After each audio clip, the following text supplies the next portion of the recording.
You are coming too slow to me. Perth টেস্টে Mitchell স্টার্ককে এভাবেই sledging করেছিলেন যশস্বী জয়সওয়াল।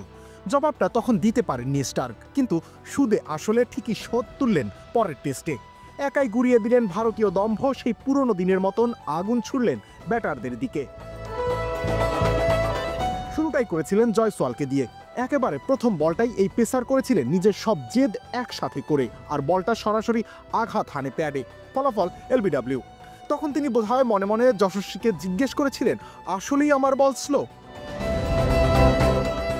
খানিক বিরতি দিয়ে এই বাহাতি আবারও স্কোরবোর্ডে নাম তোলেন। উইকেটে সেট হয়ে যাওয়া লোকেশ রাহুলকে বাধ্য করেন গালিতে ক্যাচ দিতে। তবে তিনি সবচেয়ে বড় আঘাতটা হেনেছেন এর পরের ওভারে। অ্যাডিলেড কিং বিরাট কোহলিকে স্লিপে বন্দী করেন। উল্লাসে ফেটে পড়ে পুরো অস্ট্রেলিয়া। লেবুর সুঘ্রাণ আরো বেশি, ত্বকের যত্ন আরো বেশি, চলে আরো বেশি। আপনার পকেটে কি বিদেশি না বাংলাদেশি? তাকে ঘিরে তৈরি উন্মাদনার পারদ উপরে উঠে তরতর করে।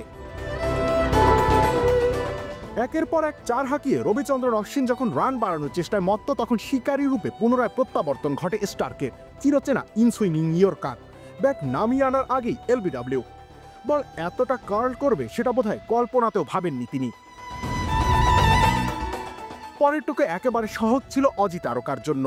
একটা বাউন্সারের পর একটা ইয়র্কার, হর্ষিত রানা তাতেই পরাস্ত।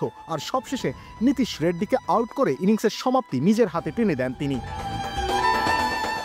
টেস্ট ক্যারিয়ারের 400 উইকেটের আরও দ্বার প্রান্তে পৌঁছে গেলেন তিনি। ইনিংসের প্রথম বলে উইকেট আর শেষ বলে উইকেট, ব্যাপারটা মিচেল স্টার্কের সাথেই মানায়। গোলাপি বল হাতে পেলেই তিনি রুদ্রমূর্তি ধারণ করবেন, সেটা প্রত্যাশিতই ছিল। সেই প্রত্যাশিত ঝড়েই উড়ে গেল ভারত। এখন অপেক্ষা কেবল দ্বিতীয় ইনিংসের।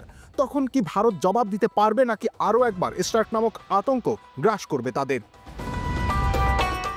রবিউল ইসলাম রনি, খেলা 71।